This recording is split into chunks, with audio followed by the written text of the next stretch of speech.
Right, brothers and sisters, the hurricane has made landfall in Florida, and from what I was hearing, it's pretty violent. Um, I tried to reach out again to my uncle, and I was getting that real fast, busy signal, so I wasn't able to get through. But I am going to try again within the next hour or so and see if somebody will answer. Um, so just keep our Hebrew family in prayer that's down there, and pray that the Most High will protect them from any harm from the storm.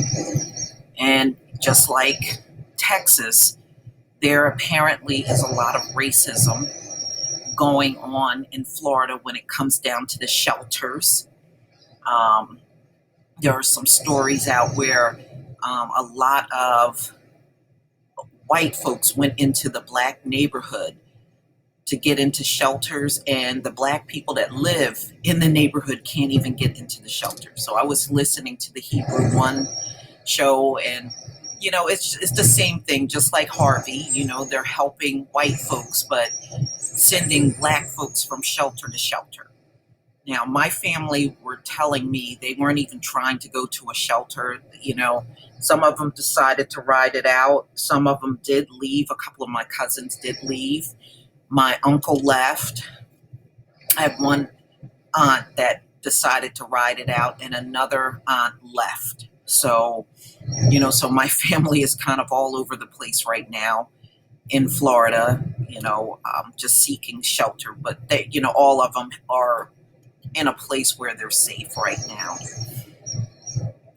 Um, Another thing, and I have to laugh about this, the Red Cross actually called my house begging for money and blood. Okay, begging for money and blood. Let me just turn that off for a bit. And I told them no. They are now begging people for money because they're not able to collect like they used to. See, everybody is hip to their game. They done collected money all through the years and helped absolutely no one. During Katrina, those folks didn't get a dime from the Red Cross. And we already know Haiti, they collected over $100 million and did not help hardly anybody in Haiti. I think they built 6 homes and that was it. Many of those people were still living in tents, or those homes that they put together that really don't hold up very much through any storm. With the steel roof and any steel panels they can get, but that's not an appropriate home. And they know that. So I refused. And even the woman on the other end said, I understand. I said, you're going to have to understand because I'm not giving you anything. We know the Red Cross, believe me, I just believe it's just an organization set up by the elite. And we make all these donations and it's just going straight into their pocket. Just like the Clinton Foundation collected over $100 million and helped absolutely no one in Haiti. It is just to keep their pockets filled, keep them rich. It never makes it to the people that really need it. Well, I was able to talk to a few people down there, and I already started my fundraiser. Some of you will receive an email. If you haven't received an email from me, it might be because I don't have your email address. But I will leave the link to my fundraiser. And what I'm going to do is I'm going to find out, because my family lived in a predominantly Black area, and I'm going to find out which people need help, because, where my aunt lives, she's been there 52 years.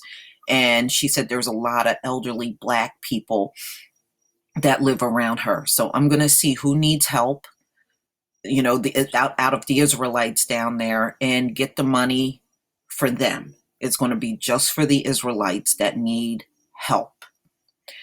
So if you can donate anything, please do. I think if Black people do these fundraisers ourselves, then our people will get the relief. They will get some relief. But if you give it to somebody like the Red Cross that has a track record of not getting the money to the people, and our people ultimately don't get help at all, that's no good. So just know, just in case some of you might get the phone call too, with Red Cross people begging for money on the other end, don't give them anything. They have proven themselves to be of no help to our people whatsoever. And again, our people are still facing the racism down there, and I'm sure it's going to be even worse once the storm finally passes and the rescue efforts have to take place. I'm going to be also doing another video of they interviewed a few people in Barbuda, and they were saying 60% of the island, the people there are homeless. And now they're kind of asking people to take folks in. And a lot of them are doing it, but the they were saying it's kind of dangerous doing that because that's how disease spread, piling people on top of each other. So, they can give you their account of what it was like during the storm. So I'll be doing that video probably after I get done with this one. But here is my fundraiser. I don't even care if I just get a quarter or even half of the amount that I'm asking, just as long as it's enough for me to be able to go down there and give supplies and help the people that need it. I'm not giving nothing to a Red Cross or any of these United Way. I don't trust none of them. I think the only way our people will get help if we make the effort to get the money to them ourselves. That's probably going to be the best way to do it. And I am willing to take a trip down there, and it won't be hard for me because I got family there, so I can stay with people. But just please pray for our people. The conditions, from what I was hearing, has deteriorated down in Florida. When I was listening to, I think it was CBS News, the reporter was saying at first the water was draining, and as she was doing the report, the water was now not receding or draining or anything. The water was actually accumulating. So Irma will probably be completely out by Monday. So Florida is really going to be taking a serious pounding down there. Please leave your comment and subscribe. And if you can donate to the Hurricane Relief Fund, please do. Peace, family.